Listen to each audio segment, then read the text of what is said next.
I'm going to say that I'm going to repeal something as important as the health of every American. I think we should see what the replacement looks like. All right, Tony Hernandez. The Affordable Care Act promises that it's going to lower the cost of health insurance for working American families and increase coverage.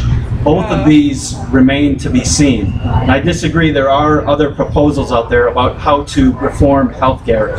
First one is tort reform. Over 5% of inflationary costs to health insurance is attributed to lawsuits from lawyers getting those fees and whatnot. Second is portability. I don't understand why I cannot purchase a health insurance plan in Iowa or Texas or Oklahoma. I believe that competition will increase diversity and also lower the cost for myself. And finally,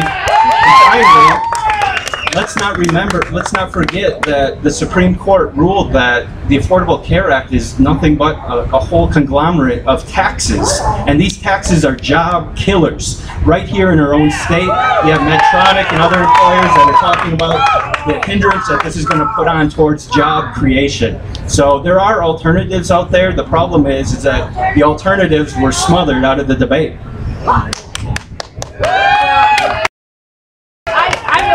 I would just say that what we need to do is we need to be talking about specifics. And you know, you mentioned tort reform, but I want to hear a whole program on how you're going to repeal and replace. And the medical device tax was not originally in the House bill. I'm very proud of the work that I did and working with the medical device companies, and Senator Klobuchar was very instrumental in this as well, in getting the tax reduced from what it originally was proposed to be.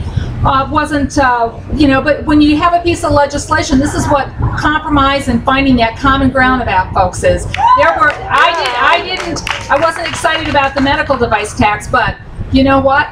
I wasn't going to let it stand between a parent and their child, knowing that that child that was born with a congenital heart defect wasn't going to be able to be insured later if that dad switched jobs. So sometimes you make a call, and I made a call that's going to keep America healthy.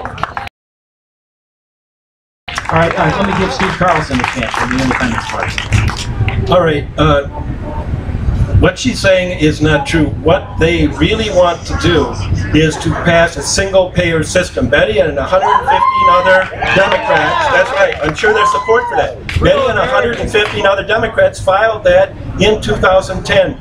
They know that this is a bureaucracy. It doesn't have specifics. It's got to be repealed so we can build something which is going to, again, save lives, not just money, not just money. Not just saving Minnesota jobs. Lives is what this is about. And that is why the Tea Party has responded and said, don't mess with my health care because you're messing with my life.